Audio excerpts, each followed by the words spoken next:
Capítulo 6. Sala de aula. O sol entrava pela janela da sala de jantar, clareando as tábuas do assoalho. Estávamos conversando ali fazia quase 2 horas. O telefone toca mais uma vez e Maury pede a Connie, a ajudante, que atenda. Ela vinha anotando os nomes de quem telefonava no caderninho preto de Maury. Amigos, professores de meditação, um grupo de debates, alguém que queria fotografá-lo para uma revista. Evidentemente, eu não era a única pessoa interessada em visitar o meu velho professor. A entrevista para o Nightlight fizera dele uma celebridade, mas fiquei impressionado, talvez até invejoso, com a quantidade de amigos que Maury tinha. Pensei nos chapas que orbitavam à minha volta na universidade. Por onde andariam? Sabe, Mitch, agora que estou morrendo, fiquei mais interessante para os outros. Você sempre foi interessante. Que é isso, bondade sua. Não se trata de bondade, pensei. A questão é esta, Mitch. As pessoas me procuram como quem procura uma ponte. Não estou tão vivo como antes, mas ainda não morri. Estou, digamos, no meio. Maury tossiu e recuperou o sorriso. Estou fazendo a última grande viagem aqui e as pessoas querem que eu lhes diga o que devem pôr na bagagem. O telefone tocou de novo. Pode atender, Maury? Perguntou Connie. Estou conversando com meu velho companheiro. Diga para ligarem depois. Não sei dizer por que ele me recebeu com tanto calor humano.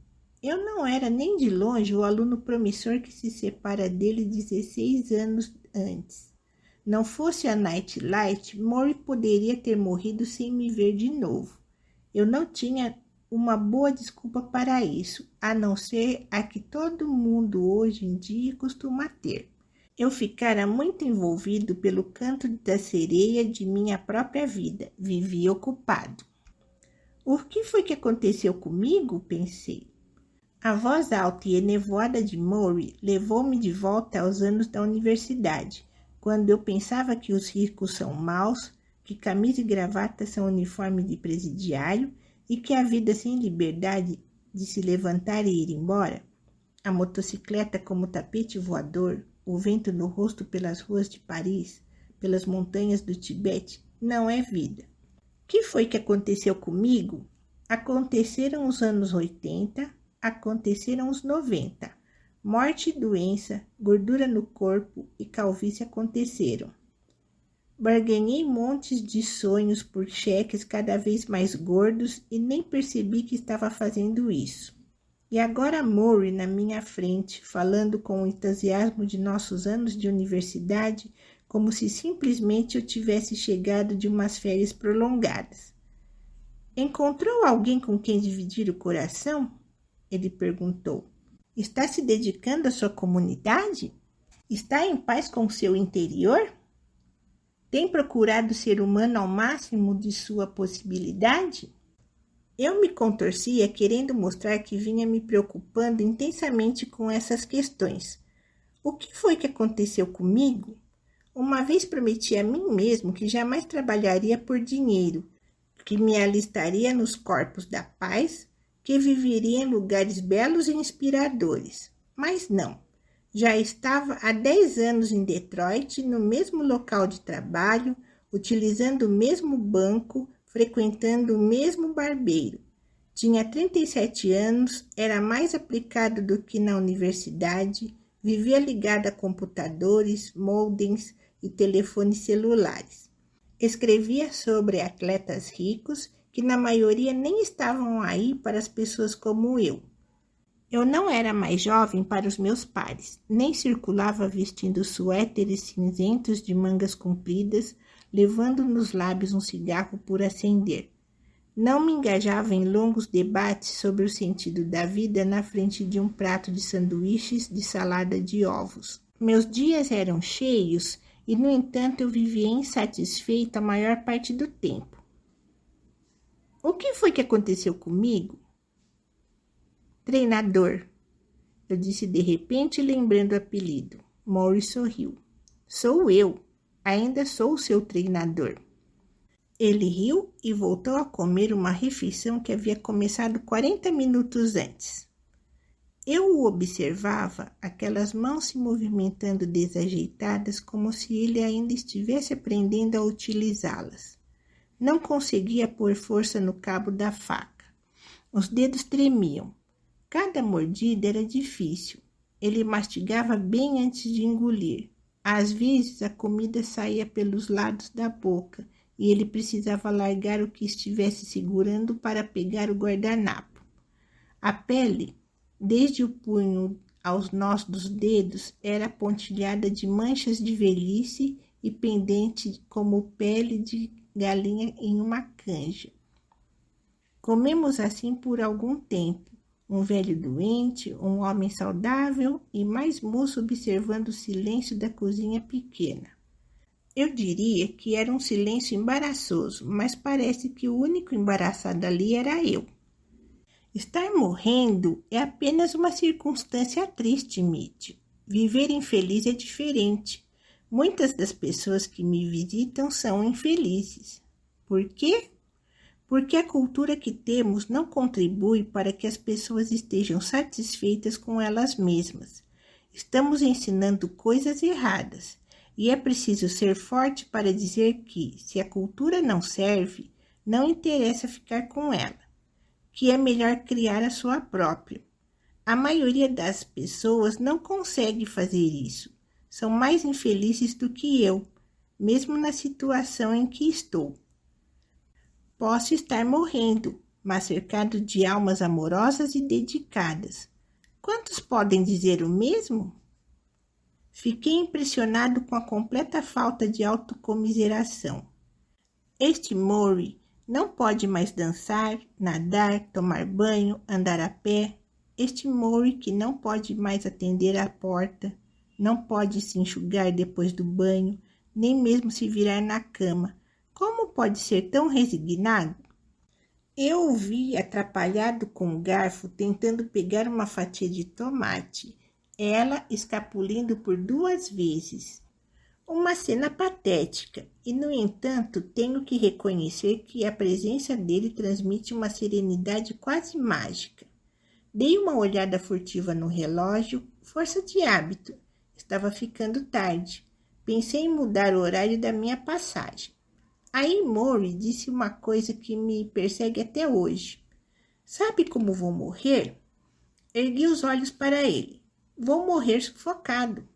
Devido à asma, meus pulmões não vão aguentar a doença. Ela está subindo pelo corpo. Essa é ela. Já pegou minhas pernas. Não demora muito, vai pegar braços e mãos. E quando chegar aos pulmões, deu de ombros. Estarei acabado. Sem saber o que dizer, falei apenas, bem, você sabe, quero dizer, nunca se sabe. Maury fechou os olhos. Eu sei, Mitch, você não deve recear a minha morte. Tive uma vida boa e todos sabemos o que vai acontecer. Talvez me restem 4, 5 meses. Ora, vamos, eu disse, nervoso. Ninguém pode garantir. Eu posso, disse ele calmamente. Até já fizeram um teste. O médico me mostrou. Teste? Inspire umas vezes. Inspirei. Inspire mais uma vez, mas agora, quando expirar, conte até quanto puder antes de inspirar de novo. Expirei. 1, 2, 3, 4, 5, 6, 7, 8. Cheguei a 70 antes de perder o fôlego. Está vendo? Disse ele. Você tem bons pulmões, agora veja eu. Inspirou, depois foi contando em voz vacilante.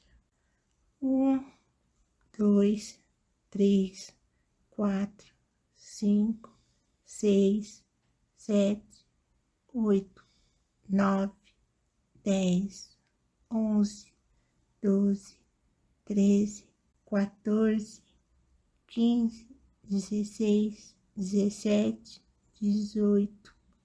Aí parou por falta de ar. Da primeira vez que o médico me pediu para fazer isso, cheguei a 23. Agora não passo de 18. Fechou os olhos, sacudiu a cabeça. O meu tanque está quase vazio. Fiquei tamborilando numa perna nervosamente. Para uma tarde chegava.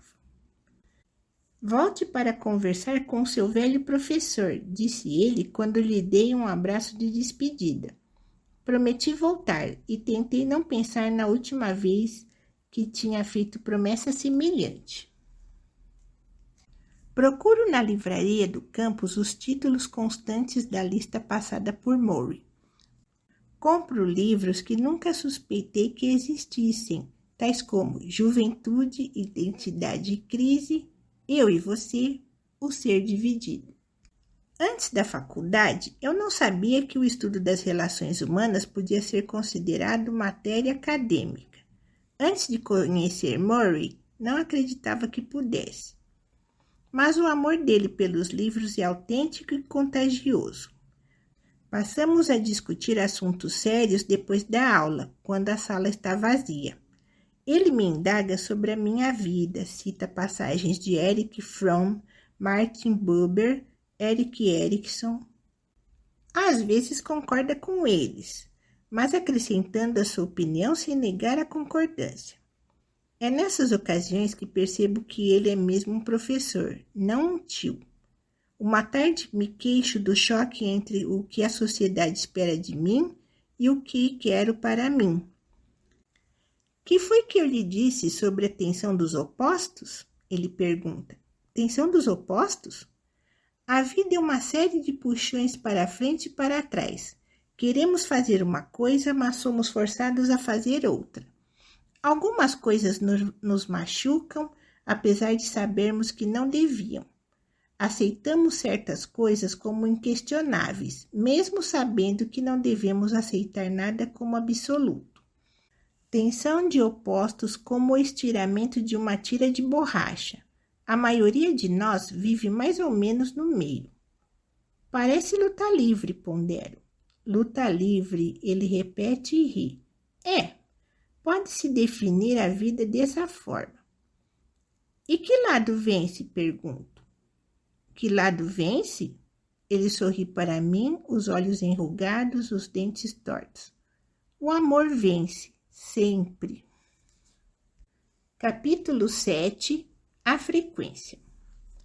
Semanas depois, embarquei para Londres. Ia cobrir o Wimbledon, principal torneio mundial de tênis e um dos poucos eventos que conheço nos quais o público não vaia e não se vê bêbados no estacionamento.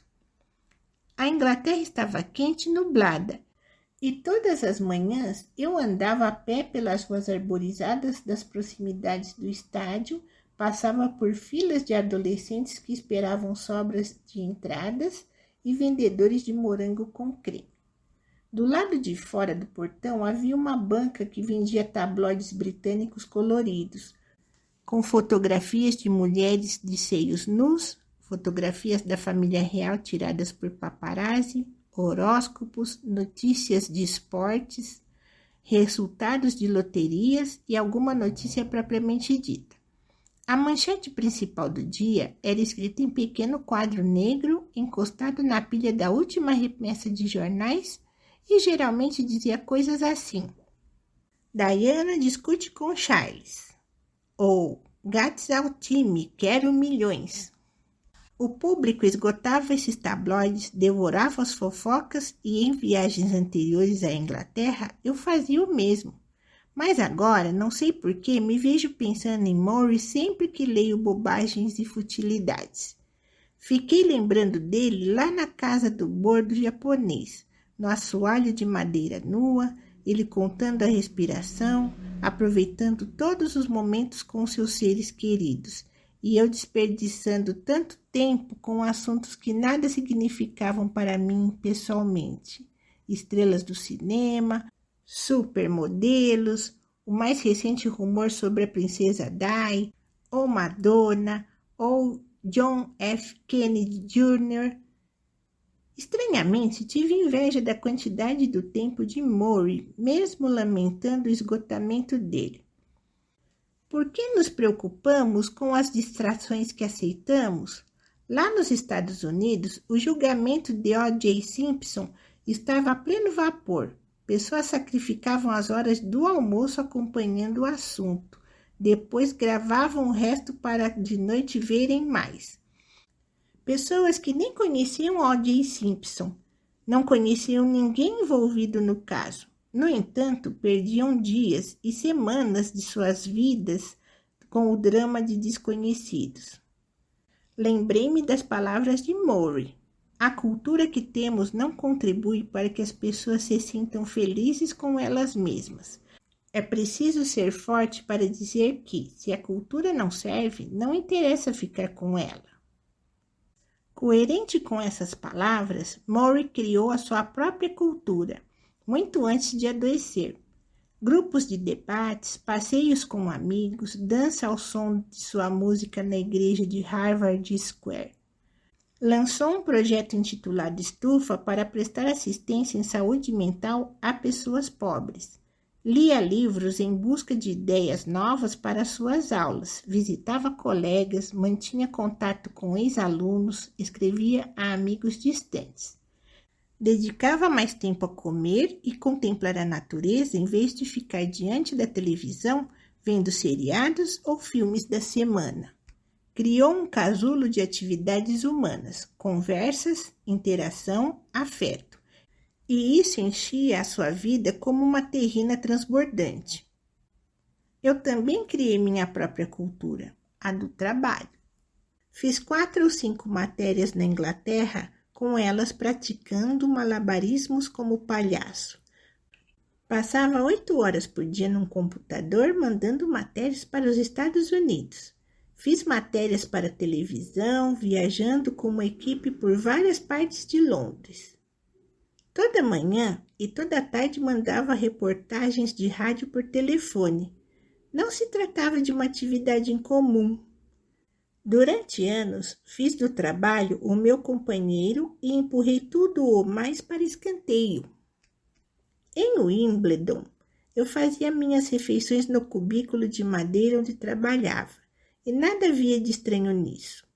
Num certo dia, muito tumultuado, um bando de repórteres perseguiu André Agassi e sua famosa namorada, Brooke Shields, e eu fui derrubado por um repórter inglês que mal murmurou um pedido de desculpa e seguiu em frente com suas enormes lentes penduradas no pescoço. Pensei em mais outra coisa que Murray me dissera. Tanta gente anda de um lado para o outro levando vidas sem sentido. Parecem semi-adormecidas, mesmo quando ocupadas em coisas que julgam importantes. Isso acontece porque estão correndo atrás do objetivo errado. Só podemos dar sentido à vida dedicando-nos a nossos semelhantes e à nossa comunidade, e nos empenhando na criação de alguma coisa que tenha alcance e sentido. Eu sabia que ele estava certo, mas nada fiz para mudar. Terminado o torneio e as incontáveis xícaras de café que tomei para poder chegar ao fim, fechei o computador, limpei o cubículo e fui para o apartamento fazer as malas. Era tarde, a televisão era só chuviscos. Peguei o avião para Detroit, cheguei no fim da tarde. Arrastei-me para casa e caí no sono. Acordei com uma notícia inesperada. Os sindicatos do meu jornal tinham declarado greve. A sede estava fechada, piquetes obstruíam a entrada, manifestantes subiam e desciam a rua cantando.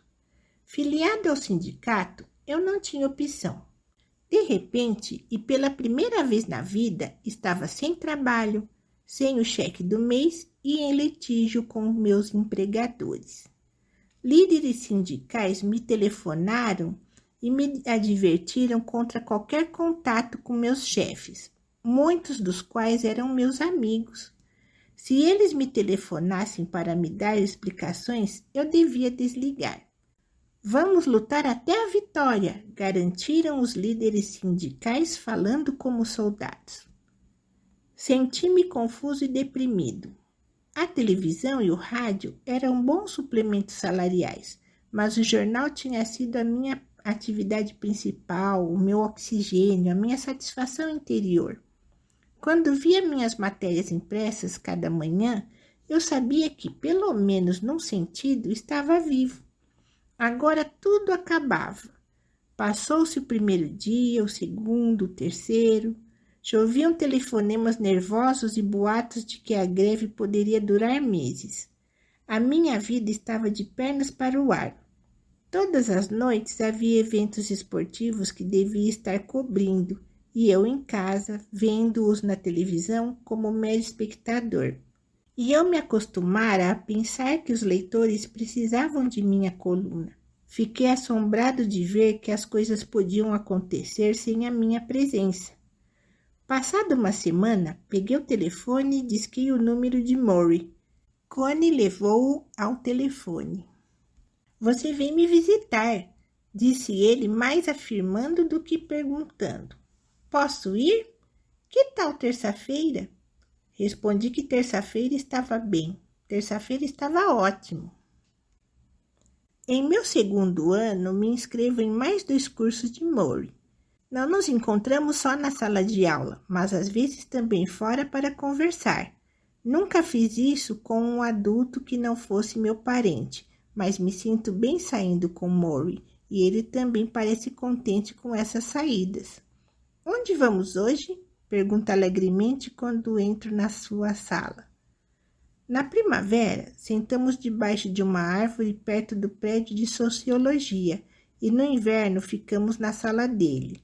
Eu com meu suéter cinzento de mangas compridas e tênis Adidas, ele com calça de cotelê e sapatos de enfiar. Sempre que conversamos, ele escuta minhas divagações, depois procura passar alguma lição de vida.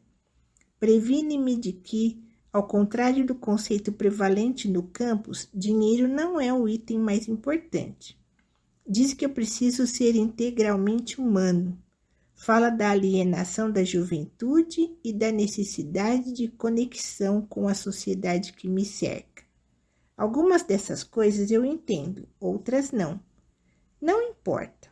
Essas discussões são um pretexto para conversar com ele. Conversas paternais que não posso ter com meu pai, cuja vontade é que eu seja advogado. Murray detesta advogados. O que é que você vai fazer quando deixar a universidade? Pergunta. Quero ser músico, respondo. Pianista. Maravilha! Mas é uma vida dura. É. Tubarões demais. É o que dizem. Mesmo assim, se você quer mesmo, vai acabar conseguindo. Sinto vontade de abraçá-lo, de agradecer-lhe por dizer isso, mas me contenho. Apenas concordo inclinando a cabeça. Parece que você é dos que tocam piano com brio. Dou uma risada. Brio? Ele ri também. Brio, por que não? Não usam mais essa palavra?